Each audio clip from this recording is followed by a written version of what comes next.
മാഹിയിലും മദ്യവില ഉയരുന്നു. മദ്യത്തിന്റെ എക്സൈസ് തീരുവയും മദ്യശാലകളുടെ വാർഷിക ലൈസൻസ് ഫീസും കുത്തനെ കൂട്ടാൻ പുതുച്ചേരി സർക്കാർ തീരുമാനിച്ചു. ഇത് പ്രാബല്യത്തിൽ വരുന്നതോടുകൂടി മാഹി ഉൾപ്പെടെയുള്ള പ്രദേശങ്ങളിൽ മദ്യവില വർദ്ധിക്കും.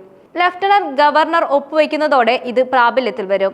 തീരുവ കൂടുന്നതോടെ പുതുച്ചേരി, മാഹി, കാരയ്ക്കൽ, യാനം എന്നിവിടങ്ങളിൽ മദ്യവില ഗണ്യമായി ഉയരും. തീരുവ വർധനയ്ക്ക് അനുസരിച്ച് മദ്യവില എത്രത്തോളം കൂടുമെന്ന് മദ്യ കമ്പനികളും വിൽപ്പനശാലകളുമാണ് തീരുമാനിക്കുക. 9 വർഷത്തിനു ശേഷമാണ് പുതുച്ചേരിയിൽ എക്സൈസ് തീരുവ വർദ്ധിക്കുന്നത്.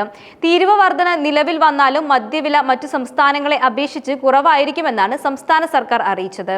സംസ്ഥാന ബജറ്റിൽ അവതരിപ്പിച്ച സാമൂഹിക ക്ഷേമ പദ്ധതികൾക്ക് പണം കണ്ടെത്തുന്നതിന് വേണ്ടിയാണ് സർക്കാർ തീരുവ കൂട്ടിയിരിക്കുന്നത്. കുടുംബനാഥകൾക്കായുള്ള പ്രതിമാസ ധനസഹായം 2500 രൂപയായി സർക്കാർ വർദ്ധിപ്പിച്ചിട്ടുണ്ട്. വയോജന പെൻഷൻ തുകയും വർദ്ധിപ്പിച്ചു. സ്കൂൾ വിദ്യാർത്ഥികൾക്കും പുറമെ കോളേജ് വിദ്യാർത്ഥികൾക്കും ബസ്സുകളിലെ സൗജന്യ യാത്ര അനുവദിക്കാനും തീരുമാനിച്ചിട്ടുണ്ട്. ഇതുമൂലമുണ്ടാകുന്ന അധിക ബാധ്യത തീരുവ വർധനവിലൂടെ പരിഹരിക്കാമെന്നാണ് സർക്കാരിന്റെ പ്രതീക്ഷ. തീരുവകൾ വർദ്ധിപ്പിച്ചതിലൂടെ 300 കോടി അധികം കണ്ടെത്താനാകുമെന്നാണ് കരുതുന്നത്.